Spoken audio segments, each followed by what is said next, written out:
gerakku, matahari bersinar, ku gendong tas merahku di pundak.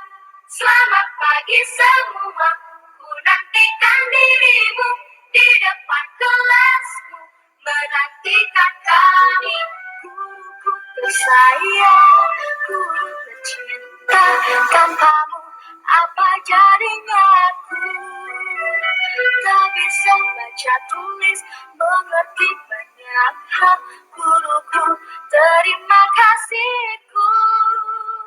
Nyatakan diriku, kadang buatku marah, namun segala maaf kau berikan.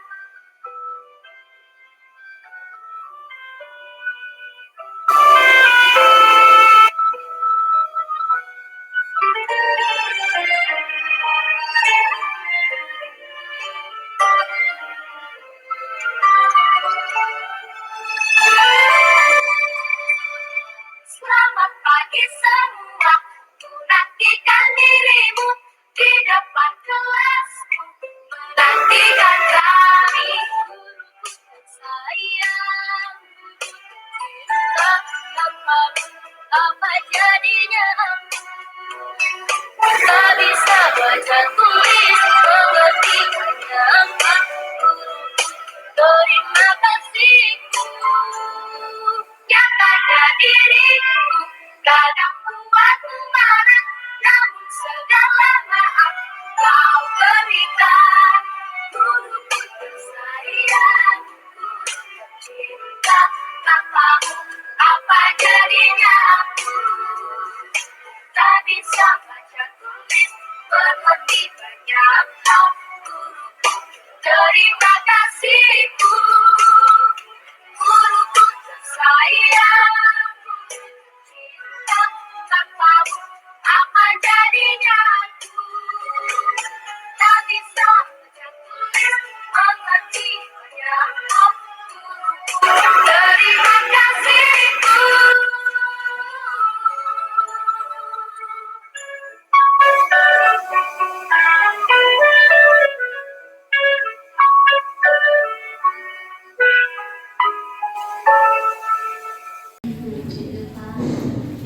Assalamualaikum warahmatullahi wabarakatuh. Allah Subhanahu wa Ta'ala, yang mana di dalam rangka kegiatan sosialisasi budaya positif yang akan disampaikan oleh saya, Nadia SPDI, calon guru penggerak angkatan 6 Kota Bina.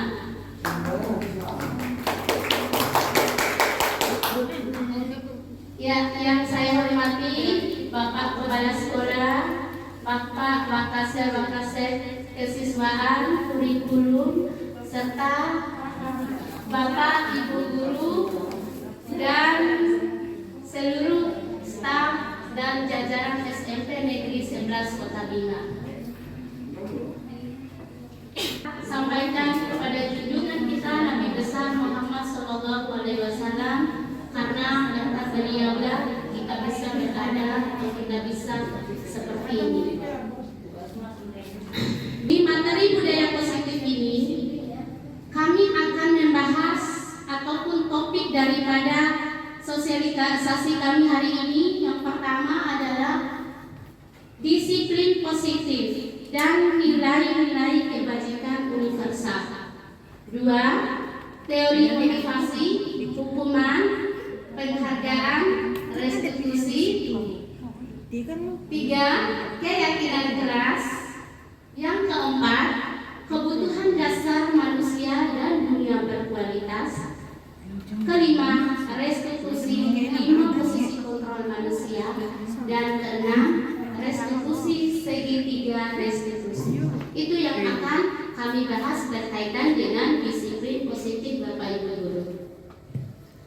Nah, disiplin positif di sini menurut teori kontrol atau teori pilihan Dr. William Glasser, bahwa yang pertama, Anda tidak bisa mengontrol orang lain, hanya Anda yang bisa mengontrol diri Anda. Nah, Nah, apa maksudnya? Nah, kami akan bahas satu persatu semua maksud daripada ini semua. Makna daripada disiplin di sini Bapak Ibu Guru, belajar kontrol diri dengan menggali potensi kita agar tercapai tujuan mulia, yaitu sesuatu itu menjadi seseorang yang kita inginkan berdasarkan nilai-nilai yang kita hargai. Selanjutnya, menurut teori kontrol atau teori pilihan, semua perilaku ternyata memiliki tujuan. Teori yang selanjutnya kita bahas nanti adalah teori motivasi. Yang pertama, yang ketiga untuk menghargai diri sendiri. Kebawahnya nilai-nilai kebajikan universal dan keyakinan keras.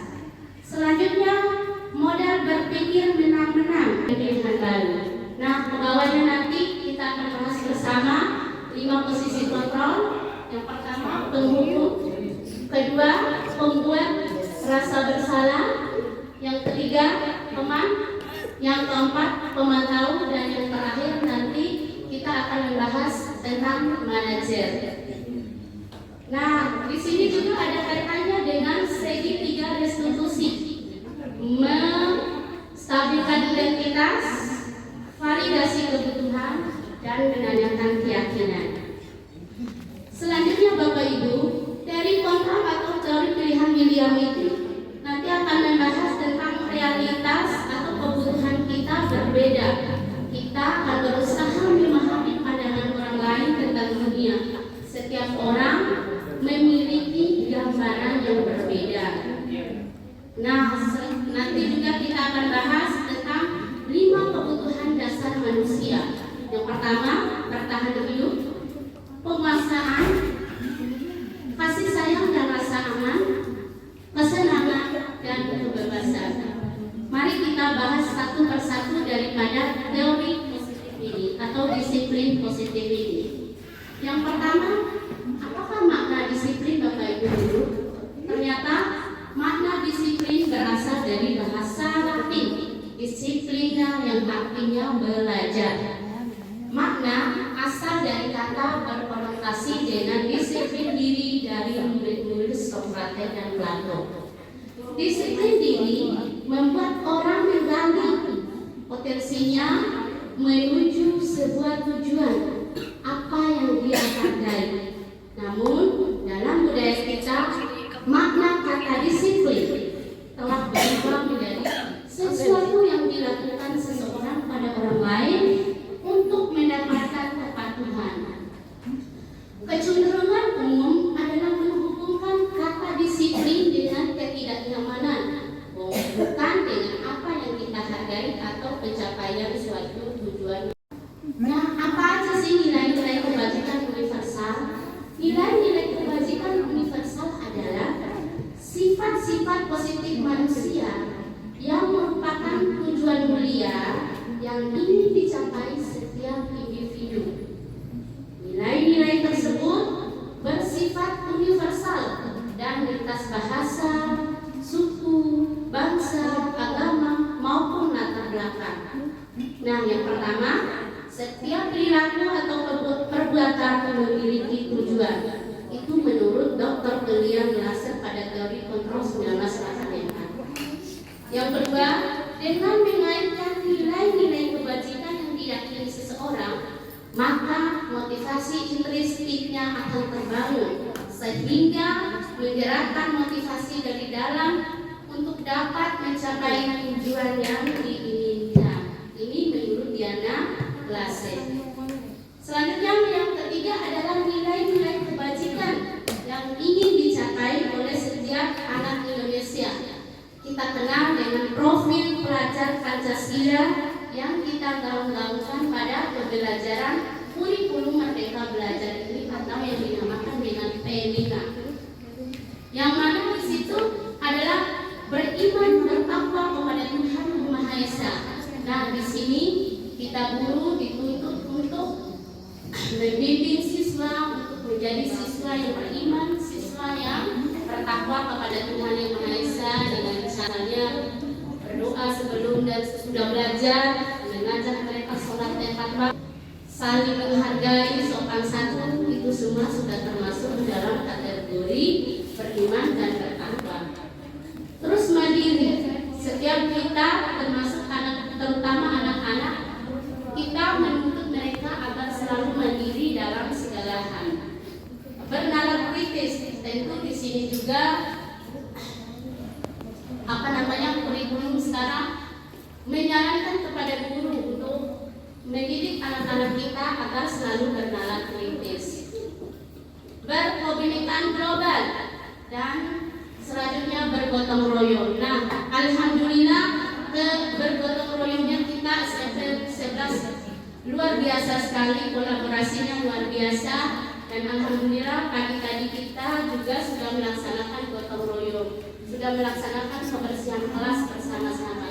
Itu sudah menunjukkan kolaborasi yang luar biasa dari SMP. Nah, pertanyaan yang muncul di situ, apa yang akan terjadi apabila saya tidak melakukannya? Itu pertanyaan-pertanyaan yang muncul ketika kita melakukan teori motivasi perilaku pada manusia. Yang kedua, untuk mendapatkan imbalan dari orang lain atau institusi. Apa yang akan saya dapatkan apabila saya melakukannya? Yang ketiga, untuk menghargai diri sendiri. Saya akan menjadi orang yang seperti apa apabila saya melakukan kebaikan, apabila saya melakukan kesalahan. Itu nanti akan muncul pertanyaan-pertanyaan dari teori motivasi perilaku manusia ini.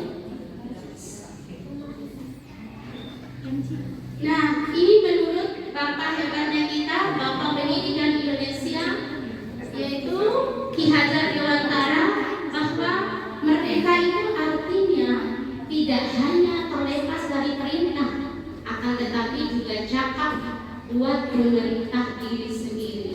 Artinya di sini merdeka kita tidak hanya buat memerintah orang lain, tetapi juga buat memerintah diri sendiri, dalam arti kita juga menginginkan kemerdekaan untuk pribadi dalam hal yang positif, Bapak Ibu.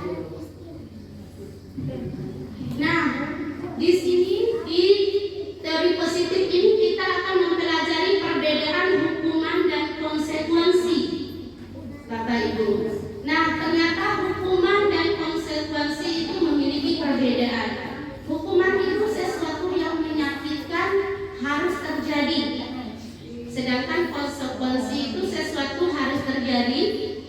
Hukuman membuat anak sakit fisik maupun hati untuk jangka waktu yang lama, sedangkan konsekuensi membuat anak merasa tidak nyaman dalam jangka waktu pendek. Jadi berbeda antara hukuman dengan konsekuensi. Ketika kita menjalankan hukuman atau memukul siswa, maka mereka akan menyimpan dendam atau kita melakukan hukuman, beda dengan konsekuensi. Selanjutnya, anak membenci kedisiplinan. Kalau konsekuensi, anak menghargai disiplin. Ketika kita melakukan hukuman terhadap anak, akan terjadi paksaan, sedangkan konsekuensi akan ada yang namanya stimulus dan tanggapan. Hukuman mendorong anak menyakiti dirinya sendiri, sedangkan konsekuensi mendorong anak agar mudah menyesuaikan diri. Konsep diri yang buruk itu adalah hukuman, sedangkan konsekuensi adalah konsep diri yang baik. Anak belajar untuk menyembunyikan kesalahan, sedangkan konsekuensi anak belajar untuk mematuhi peraturan. Hukuman, marah, rasa bersalah, dipermalukan, merasa tak dihargai, itu adalah bentuk daripada hukuman ketika kita melakukan hukuman terhadap anak-anak. Sedangkan konsekuensi, kehilangan hak, dibuat tidak nyaman, diasingkan untuk sementara atau kainong. Itu adalah perbedaan hukuman dan konsekuensi.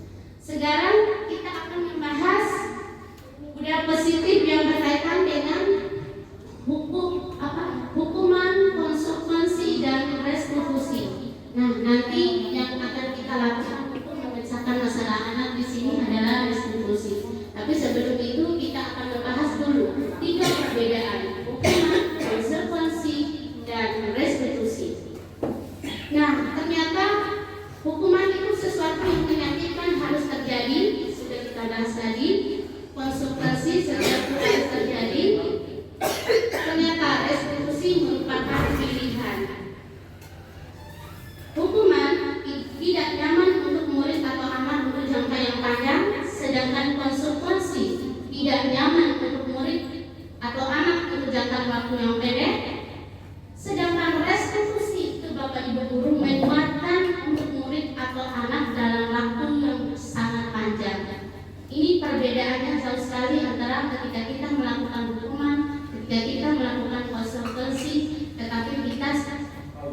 harus melakukan restitusi. Mari kita bahas selanjutnya tentang 3 perbedaan ini. Korban mendapat keadilan, ketidakadilan. Korban mendapatkan keadilan, korban bisa diabaikan. Kalau restitusi, korban mendapat ganti. Hukuman, murid atau anak akan tersakiti. Konsekuensi, murid atau anak dibuat tidak nyaman. Sedangkan restitusi, murid atau anak mendapatkan penguatan. Hukuman, perilaku pasif agresif akan meningkat kepada anak. Sedangkan konsekuensi, penguatan hanya bertahan dalam jangka waktu pendek. Tetapi kalau kita menggunakan restitusi, masalah akan terpecahkan. Hukuman berlaku hanya pada sebuah institusi dan tidak berlaku pada kehidupan nyata. Sedangkan konsekuensi akan membantu penerapan mengikuti peraturan dalam masyarakat. Dan ternyata restitusi itu fokus pada pemecahan masalah dalam jangka waktu yang sangat panjang. Hukuman peraturannya adalah kamu harus ini, kamu harus itu, kamu tidak boleh ini, kamu tidak boleh itu. Itu adalah hukuman Bapak Ibu. Nah, kalau konsekuensi, apa peraturannya? Mampukah kamu melakukannya? Terima kasih, semua itu masih bertaraf konsekuensi. Tetapi ketika kita menggunakan restitusi, apa yang kamu yakini? Apa yang kamu bisa lakukan untuk mempertahankan masalah-masalahmu ini? Nah, itu adalah restitusi. Restitusi itu adalah menanyakan kembali keyakinan kelas yang telah kita buat bersama sebelum pembelajaran dimulai atau pas tahun baru dimulai. Akan ada kegiatan kesepakatan kelas yang kita lakukan sebagai guru sebelum kita mulai mengajar pada awal pelajaran. Nah, restitusi ini akan kita gunakan untuk menyelesaikan masalah bersama murid kita yang memiliki masalah terlambat, masalah tidak mematuhi aturan, dan lain sebagainya. Selanjutnya, ketika kita menggunakan hukuman, murid atau anak akan membenci peraturan. Kalau konsekuensi, murid atau anak menghormati peraturan. Kalau restitusi, murid atau anak akan menghormati dirinya dan orang lain. Baik Bapak Ibu, materinya masih panjang, tetapi mungkin akan kita diskusikan dulu tentang materi sampai di sini. Mungkin ada yang mau bertanya tentang budaya positif tadi yang kita bahas, perbedaan hukuman, konsekuensi, restitusi atau ya, baik. Kalau begitu, saya akan melanjutkan pembahasan. Ada Bu Nur? Ya. Ya, silakan Ibu Guru hebat. Assalamualaikum warahmatullahi wabarakatuh. Waalaikumsalam warahmatullahi wabarakatuh. Ini tahun kedua kita ada guru penggerak ya.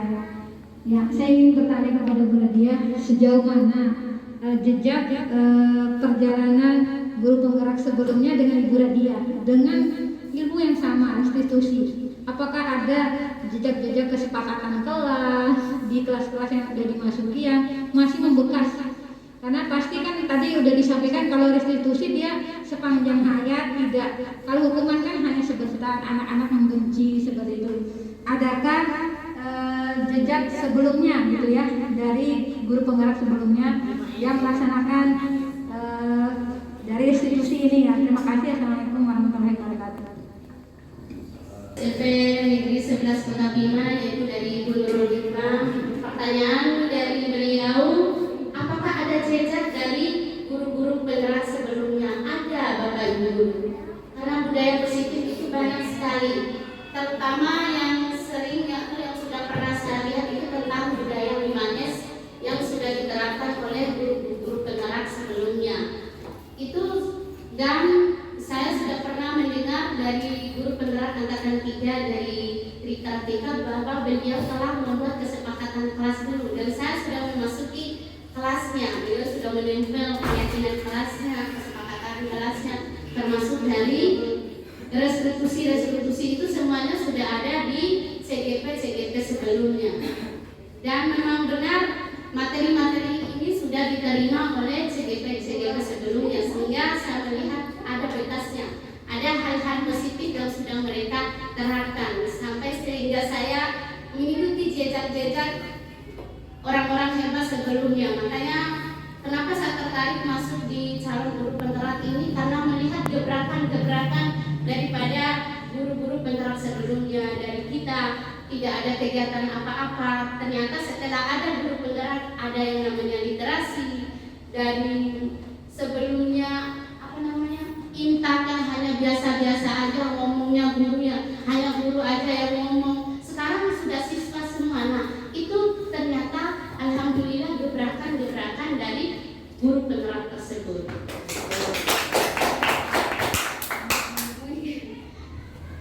Bagaimana dengan ibu? Itu tadi dari siswa. Siswanya bagaimana, ada nggak perubahan dari Kalau untuk perubahan dari kita menggunakan 3 restitusi itu, kemarin ketika ada masalah dan kita mencoba menerapkannya dengan siswa yang namanya manusia kan, ada yang langsung berubah dengan penerapan kita, ada yang tidak, karena kita tidak akan mampu membuat manusia langsung berubah dalam hari itu. Hidup ini step by step, dari sedikit menjadi lama-lama menjadi bukit, mungkin seperti itu dulu ya. Terima kasih, luar biasa sekali tadi pertanyaan dari Ibu Nurun. Sekarang kita lanjut ke materi selanjutnya. Nah, apa itu restitusi Bapak Ibu Guru? Ternyata restitusi itu adalah proses menciptakan kondisi bagi murid untuk memperbaiki kesalahan mereka, sehingga mereka bisa kembali pada kelompok dengan karakter yang lebih kuat. Restitusi juga merupakan proses kolaborasi yang mengajarkan murid untuk mencari solusi untuk masalah mereka dan membantu murid berpikir tenang tentang orang seperti apa yang mereka ingin menjadi atau tujuan kuliah, dan bagaimana mereka harus memperlakukan orang lain. Ini menurut yang pertama, bukan untuk menembus kesalahan, namun untuk belajar dari kesalahan. Artinya di sini bukan menembus kesalahan, namun untuk belajar dari kesalahan ini artinya setiap orang, setiap manusia pernah melakukan kesalahan. Ketika kita membuat anak-anak atau mengadili anak-anak yang salah, kita akan memberi pemahaman. Ibu juga dulu pernah melakukan kesalahan seperti kamu. Ibu juga dulu pernah terlambat sekolah dan lain sebagainya. Artinya mereka memperbaiki masalah yang tengah dihadapi oleh anak-anak. Yang kedua, memperbaiki hubungan. Yang ketiga, tawaran bukan paksaan. Yang keempat, restitusi menuntun untuk melihat ke dalam diri. Kelima, restitusi mencari kebutuhan dasar yang mendasari tindakan. Keenam, restitusi diri adalah cara yang paling baik. Ketujuh, restitusi fokus pada karakter bukan pada tindakan. Yang kedelapan, restitusi fokus pada solusi. Kesembilan, restitusi mengembalikan murid yang berbuat salah pada kelompoknya.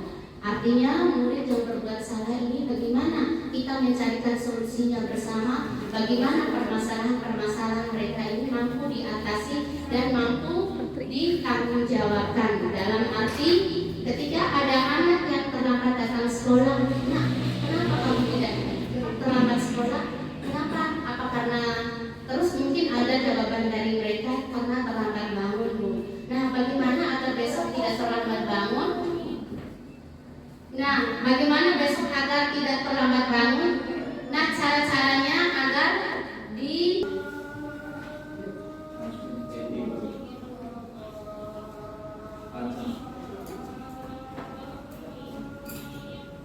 akan bahas tentang keyakinan kelas. Nah, atau kesepakatan kelas. Apa maksud daripada keyakinan atau kesepakatan kelas ini?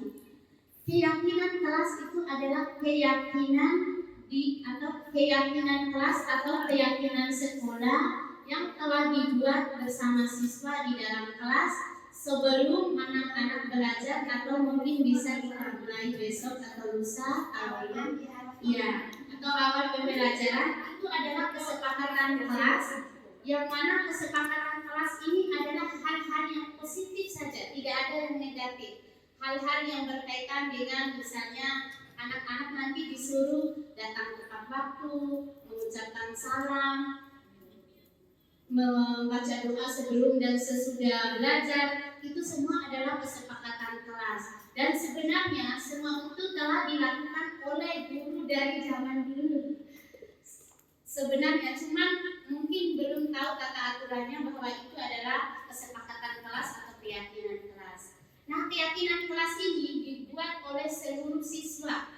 Nanti guru akan memberikan kertas kecil dan siswa akan disuruh tulis apa keyakinan kelas yang harus mereka atau yang akan mereka patuhi nanti ketika lagi belajar, ketika tidak terlambat sekolah dan lain sebagainya. Itu namanya kesepakatan kelas, kesepakatan awal guru dan siswa. Dan setiap kelas itu kesepakatannya berbeda, tidak tergantung dan bukan ditentukan oleh guru, tetapi ditentukan oleh murid-murid kita. Lanjut. Nah, selanjutnya kita akan membahas 5 kebutuhan dasar manusia. Yang pertama, bertahan hidup. Kedua, kasih sayang dan rasa diterima. Ketiga, penguasaan. Keempat, kesenangan. Dan kelima, kebebasan. Ternyata Bapak Ibu, muara dari kelima kebutuhan dasar ini adalah kebutuhan hidup. Ternyata apabila anak melakukan kesalahan atau berbuat kesalahan atau mempertahankan dirinya ketika lapar atau apa, itu ternyata adalah bagaimana cara mereka untuk bertahan hidup. Ternyata adalah memang kebutuhan dasar manusianya. Mungkin karena belum terpenuhi sehingga mereka pergi lari untuk mencari makan dan lain sebagainya. Sebenarnya itu adalah bagaimana cara anak itu mempertahankan hidup, dan itu adalah kebutuhan dasar mereka. Kemudian kasih sayang. Nah, kenapa ada anak-anak yang suka cari perhatian, suka mengganggu teman dan lain sebagainya? Karena mungkin mereka kurang kasih sayang di orang tuanya, sehingga mereka akan capek atau cari perhatian di gurunya, di temannya. Itu adalah ketika 5 kebutuhan dasar ini tidak terpenuhi, maka anak-anak akan mencari permasalahan atau mencari kasih sayangnya, terutama di tingkat guru. Yang selanjutnya, penguasaan. Nah, penguasaan di sini adalah Bapak Ibu, ketika anak-anak di dalam kelas mereka belum menguasai materi atau apa yang kita ajarkan, itu sebenarnya adalah hal yang lumrah, karena anak-anak itu tidak mungkin semuanya pintar dalam hal pengetahuan, tetapi ada yang pintar dalam banyak hal. Berbagai minat yang akan kita temui di anak-anak di kelas itu adalah penguasaan. Tidak semua anak menguasai apa yang kita ajarkan, tetapi di situ bagaimana guru mencari bakatnya masing-masing, mencari minatnya masing-masing agar kita bisa menyelesaikan masalah daripada anak-anak ini. Karena kadang kenapa anak-anak melakukan kesalahan? Karena mungkin 5 kebutuhan dasarnya ini tidak terpenuhi, Bapak Ibu. Makanya sebenarnya 5 kebutuhan dasar ini harus dipenuhi dulu dari lingkungan keluarganya.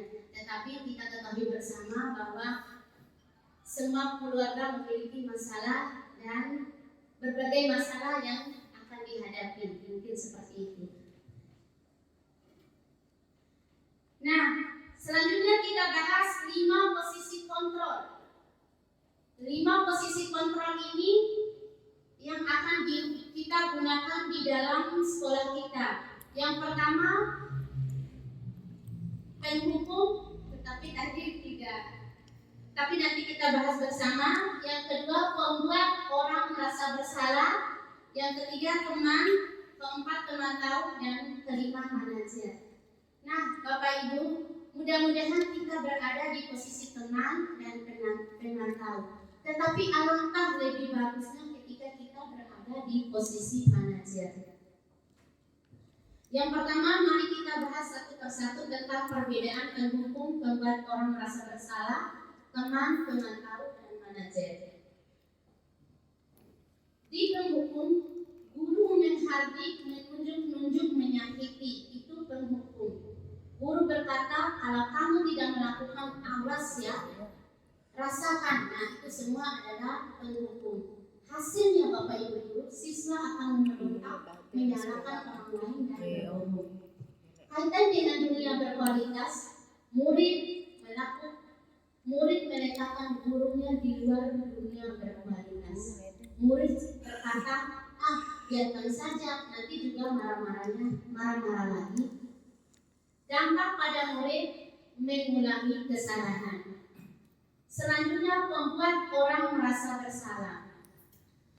Berceramahlah dan mengatakan seharusnya ibu kecewa. Kamu sudah tahu, ibu lewat sekali. Mengatakan itu dan seterusnya. Ibu stres, itu adalah membuat merasa bersalah. Menyembunyikan atau menyangkal, itu adalah hasilnya ketika kita membuat orang merasa bersalah. Kaitan dengan dunia berkualitas, murid meletakkan guru di dalam dunia berkualitas. Murid berkata, maafkan saya. Dampak pada murid merasa rendah diri. Selanjutnya adalah posisi kontrol sebagai teman. Guru berkata, membuatkan alasan-alasan untuk murid. Ayolah lakukan demi ibu. Masa kamu tidak mau? Ingat tidak ibu pernah berbuat baik sama kamu. Nah, hasilnya siswa akan ketergantungan. Murid akan meletakkan gurunya sebagai orang yang sangat penting di dunia. Murid berkata, saya pikir Bapak Ibu teman saya, ternyata begitu. Ternyata itu hasil nanti ketika kita melakukan atau mendekati siswa dengan teman. Dampak pada murid lemah, tidak mandiri, dan murid tersebut akan bergantung kepada guru yang menggunakan posisi kontrol teman. Selanjutnya posisi kontrol pemantau. Pemantau di sini menghitung dan mengukur. Guru berkata apa peraturannya. Hasilnya menyelesaikan diri bila diawasi. Murid meletakkan guru, peraturan dan hukum di dunia berkualitas. Murid berkata, berapa bintang yang saya harus peroleh, berapa halaman yang harus saya tulis. Dampak atau hasilnya menitik beratkan sanksi atau hadiah untuk dirinya. Sedangkan posisi manajer, mudah-mudahan kita semua berada di posisi ini, mengajukan pertanyaan-pertanyaan, apa yang kita yakini, apa yang bisa kau kerjakan untuk memperbaiki masalah ini, menguatkan pribadi. Murid meletakkan dirinya sebagai individu yang positif dalam dunia berkualitas. Bagaimana caranya saya bisa memperbaiki kesalahan keadaan, itu adalah manajer dan manajer Bapak Ibu. Next. Nah, yang terakhir yang kita bahas itu adalah segitiga restitusi. Nah, bagaimana ketika kita berada di posisi kontrol, berada di posisi 5 kontrol dan kita berada di manajer, nah kita akan menyelesaikan masalah anak yang mengalami masalah dengan segitiga restitusi Bapak Ibu guru. Segitiga restitusi itu yang mana dari ketiganya, yang pertama menstabilkan identitas, kedua menanyakan keyakinan, dan ketiga validasi kebutuhan. Apa itu menstabilkan identitas? Yaitu untuk membuat anak yang merasa gagal karena berbuat salah menjadi positif terhadap dirinya. Di sini caranya guru berkata, berbuat salah itu hal yang manusiawi, tidak ada manusia yang sempurna. Bapak Ibu juga pernah berbuat salah, kita pasti bisa menyelesaikan permasalahan ini. Bapak Ibu tidak tertarik untuk mencari tahu siapa yang benar, siapa yang salah. Bapak Ibu lebih tertarik untuk menyelesaikan masalah. Kalau kamu menyalahkan dirimu sendiri terus-menerus, apakah kamu bersikap baik pada dirimu? Nah, itu adalah cara distribusi yang pertama dalam menstabilkan identitas siswa dulu. Baik. Validasi yang kedua adalah validasi kebutuhan. Di sini, ketika kita menggunakan validasi kebutuhan, membantu murid mengenali basic atau kebutuhan dasar yang ingin dipenuhinya ketika melakukan kesalahan itu. Pada dasarnya, setiap tindakan manusia tujuannya adalah memenuhi basic need, apakah itu power, freedom, love, and glory, fun, atau survival. Guru berkata, kamu bisa saja kan melakukan hal yang lebih buruk, tetapi kamu tidak melakukannya kan? Kamu pasti punya alasan kenapa melakukannya. Apa yang penting bagi kamu? Kamu boleh tetap berusaha menjaga sikap itu, tetapi tambahkan sikap yang lain. Apakah kamu bisa melakukan yang lebih baik lagi besok? Nah, itu adalah pertanyaan ketika kita memvalidasi tindakan. Yang terakhir Bapak Ibu Guru adalah menanyakan keyakinan. Anak melihat kesalahannya dihubungkan dengan norma sosial dan nilai-nilai yang mendasari manusia berinteraksi dengan orang lain. Guru berkata, apa nilai yang kita percaya di kelas atau sekolah kita? Nilai-nilai universal apa yang telah kita sepakati? Kelas yang ideal itu seperti apa sih? Kamu ingin menjadi anak yang seperti apa? Apa yang kamu rasakan ketika kamu melakukan itu? Kamu menjadi anak yang seperti apa? Nah, itu adalah cara kita ketika kita menanyakan keyakinan dengan cara segitiga distribusi. Mungkin sampai di sini dulu pembahasan dari saya, calon guru penggerak angkatan 6 Kota Bina. Terima kasih, salam dan bahagia. Mungkin ada yang perlu ditanyakan oleh Bapak Ibu Guru terkait dengan masalah restitusi, 5 kontrol dan lain sebagainya. Ya, kalau sudah dipahami semua, alhamdulillah. Dan lebih dan kurangnya saya mohon maaf. Semoga materi tentang budaya positif itu bermanfaat bagi kita semua, terutama bagi sekolah kita SMP Negeri 11 yang tercinta ini. Billahi fisabilillah. Wassalamualaikum warahmatullahi wabarakatuh. Setelah melakukan seminar budaya positif, saya melakukan kegiatan kesepakatan kelas dengan siswa.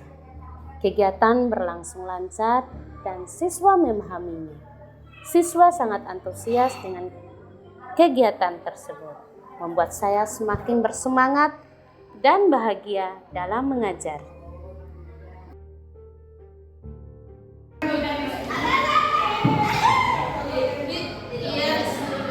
Bismillahirrahmanirrahim. Assalamualaikum warahmatullahi wabarakatuh. Waalaikumsalam warahmatullahi wabarakatuh. Selamat pagi anak-anak. Pagi luar biasa. Ya.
mengerjakan tugas tepat waktu, sopan santun terhadap teman, menjalankan sopan santun, apa namanya itu 5S itu apa aja 5S yang anak-anak ketahui? Salam, sopan, santun, sapa. Nah, itu semua anak-anak adalah budaya positif yang harus anak-anak yakini, yang harus anak-anak terapkan ya. Nah, hari ini budaya positif atau kesepakatan kelas atau keyakinan kelas ini Ibu akan bagikan kertas satu persatu. Satu orang akan menulis keyakinan kelas masing-masing, dan di bawah ini nanti anak-anak akan tanda tangan kesepakatan kelas. Nanti kita akan tempel bersama di kertas besar ini ketika keyakinan kelas ini sudah selesai.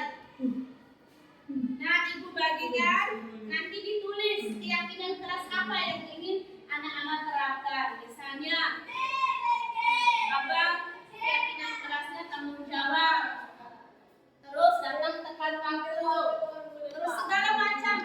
Pokoknya keyakinan kelas itu adalah hal-hal baik yang akan anak-anak lakukan terus menerus. Apabila keyakinan kelas itu dilanggar, maka nanti akan ada konsekuensinya, atau akan ada penyelesaian masalah daripada guru dan anak-anak semua. Nah, Ibu akan bagikan satu persatu ke kertasnya ya.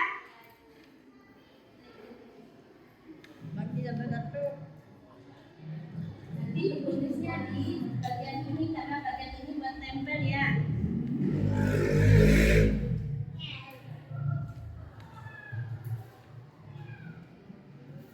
Ditulis saja nak keyakinan kelasnya apa, terus nanti di bawahnya tanda tangan ya.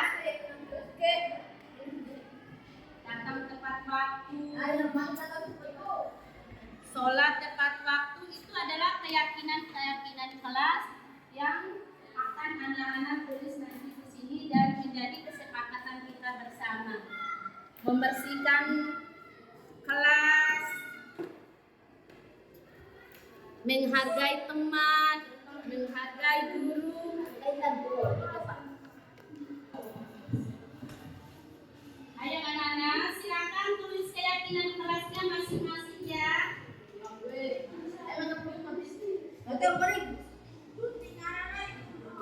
Ya, tulis tanda tangan aja, nggak apa-apa, nama juga nggak apa-apa, tanda tangan juga nggak apa-apa. Lihat, segera tuliskan kesepakatan kelas atau keyakinan kelasnya ya. Nanti kita akan tempel sama-sama di depan. Apa namanya? Ya, depan kelas. Iya, kesepakatan kelas itu adalah hal-hal baik yang perlu anak-anak lakukan setiap hari. Itu ada satu orang. Nanti kita tempel sama-sama. Iya, informasi disiplin.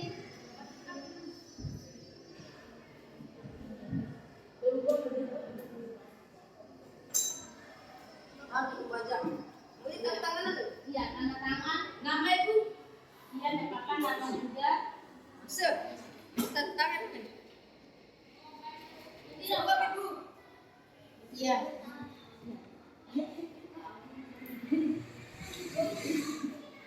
Kalau sudah, ayo yang laki-laki. Sudah semua kesepakatan kelasnya? Belum. Ya. Ya nanti.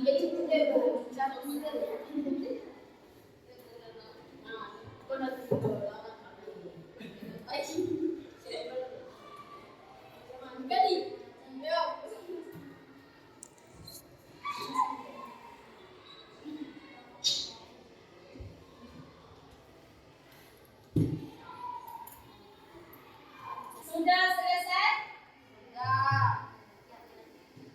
Ya, baik anak-anak, di mana yang keyakinan kelasnya sudah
Nah, ayo salah satunya silakan bacakan keyakinan kelas dari temannya. Ayo. Ayo Rizky. Iya, ayo.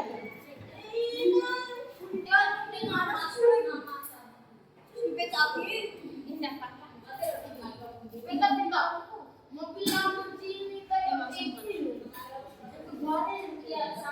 Ya, baik.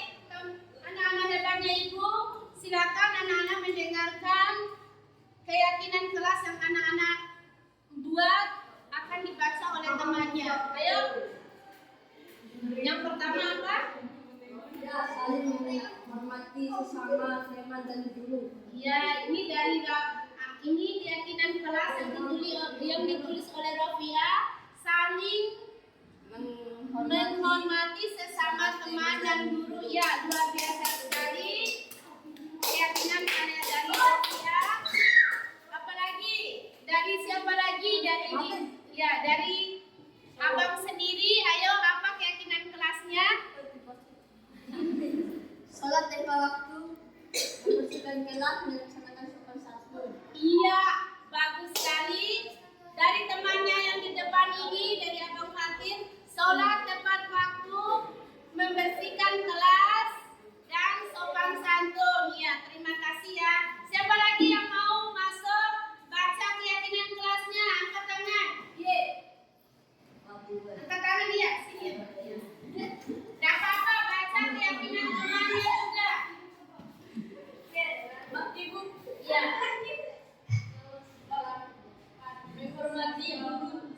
Menghormati guru, menjaga kebersihan, taat kepada gurunya. Dan sekali keyakinan kelasnya. Terima kasih. Mudah-mudahan keyakinan kelas yang anak-anak yakini bersama-sama, yang anak-anak sudah tempel bersama, yang anak-anak sudah tanda tangan bersama ini akan anak-anak jalankan dengan hati yang tulus, dengan keyakinan bahwa hal-hal baik ini akan terus dilakukan, akan terus ditanamkan di dalam jiwa anak-anak sebagai hal yang positif. Apa itu hal positif anak-anak? Adalah hal-hal baik, hal-hal positif yang akan anak-anak terapkan dalam kehidupan baik di kelas maupun di sekolah dalam sehari-hari. Baik, sudah bisa dipahami? Sudah bisa dipahami? Baiklah, kalau begitu keyakinan kelasnya ataupun pembahasan tentang keyakinan kelas hari ini ditutup dulu. Kita akan lanjut pembelajaran. Baik, kita tutup bersama ya. Billahi wal hidayah. Wassalamualaikum warahmatullahi wabarakatuh.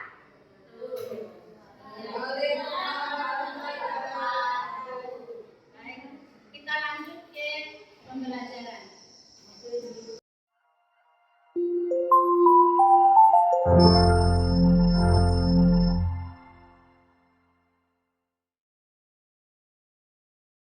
Kepada guru SMP 11 serta stafnya sudah bisa menghadiri acara seminar tentang materi budaya positif yang disampaikan oleh saya, calon guru penggerak angkatan 6 Kota Bima dari SMP Negeri 11 Kota Bima. Dan pada kesempatan ini saya akan menyampaikan materi tentang budaya positif. Next.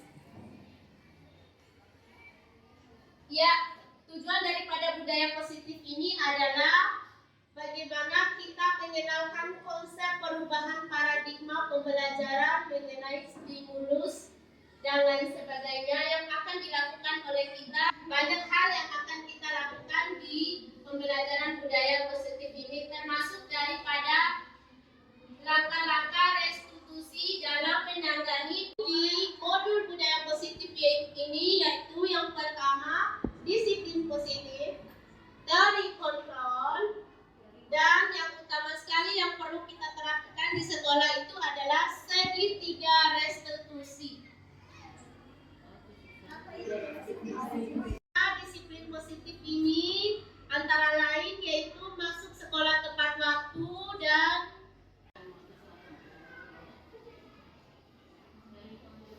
ya, yang kita pelajari juga di CGP itu ada yang namanya teori kontrol. Yang mana teori kontrol itu tidak ada seorang guru yang bisa mengontrol muridnya kecuali murid tersebut mengizinkan dirinya untuk dikontrol. 2. Kebutuhan perasaan diterima oleh kelompok. Dan 3. Kebutuhan kebebasan. 4. Kebutuhan kesenangan dan seterusnya. Kebutuhan akan penguasaan.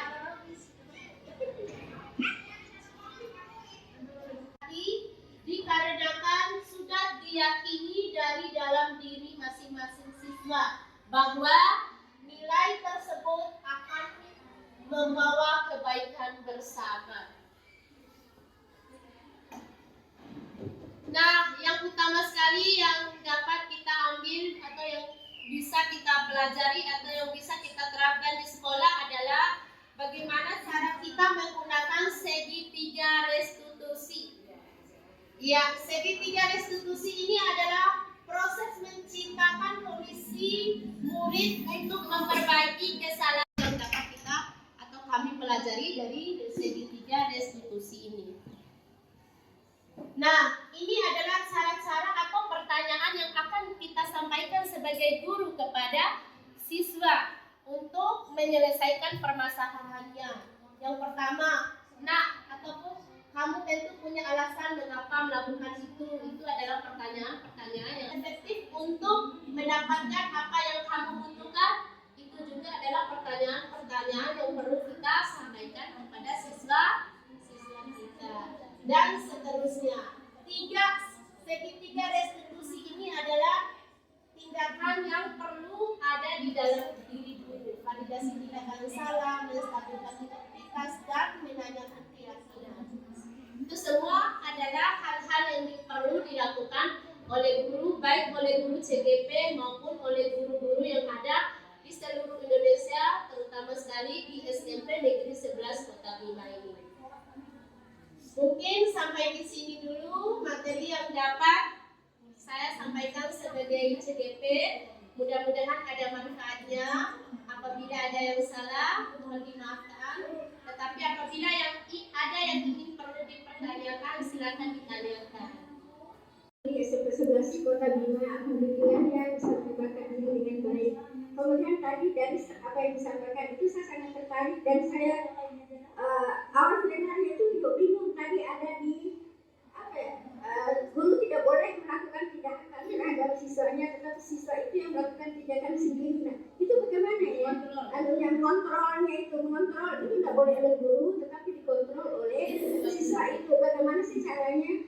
Yang kami lakukan selama ini kan kami memberikan pengarahan, kami yang mengontrol gitu.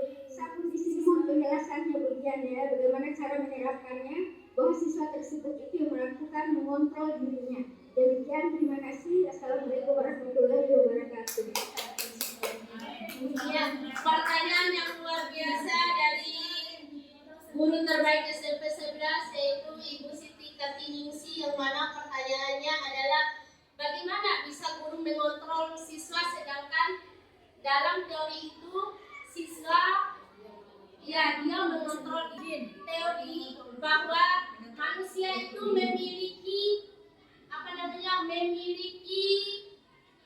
perasaan, memiliki jiwa, memiliki haknya masing-masing, terutama haknya sebagai siswa. Nah, siswa ini harus memiliki haknya. Kita perlu menanyakan kenapa seperti ini dan kenapa seperti itu. Nah, apa permasalahannya di rumah, kenapa terlambat sekolah dan lain sebagainya. Nah, kita perlu tahu kenapa anak ini seperti ini. Kita tidak langsung menjudge anak ini bodoh, anak ini salah, anak ini nakal, kenapa kamu terlambat dan lain sebagainya. Padahal sebenarnya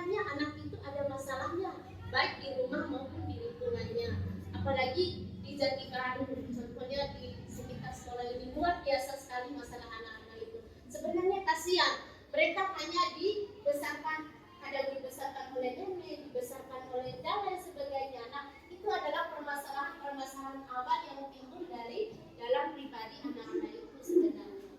Yang sebenarnya anak-anak itu memiliki kemerdekaannya sendiri yang sejak lahir, dan mereka sebenarnya memiliki bakat. Makanya kami di CGP ini dan seluruh CGP dan seluruh guru yang ada di Indonesia ini tidak langsung menjudge murid, tidak langsung menjudge mereka bodoh, mereka nakal dan lain sebagainya. Tetapi kita harus nanya dulu penyebabnya apa dan lain sebagainya. Nah, dan cara ketiga inilah yang harus kita gunakan untuk menyelesaikan permasalahan dengan murid kita. Itu seperti itu, Bu. Pencapaian materi tentang budaya positif, mudah-mudahan ada manfaatnya. Billahi taufiq wal hidayah. Wassalamualaikum warahmatullahi wabarakatuh.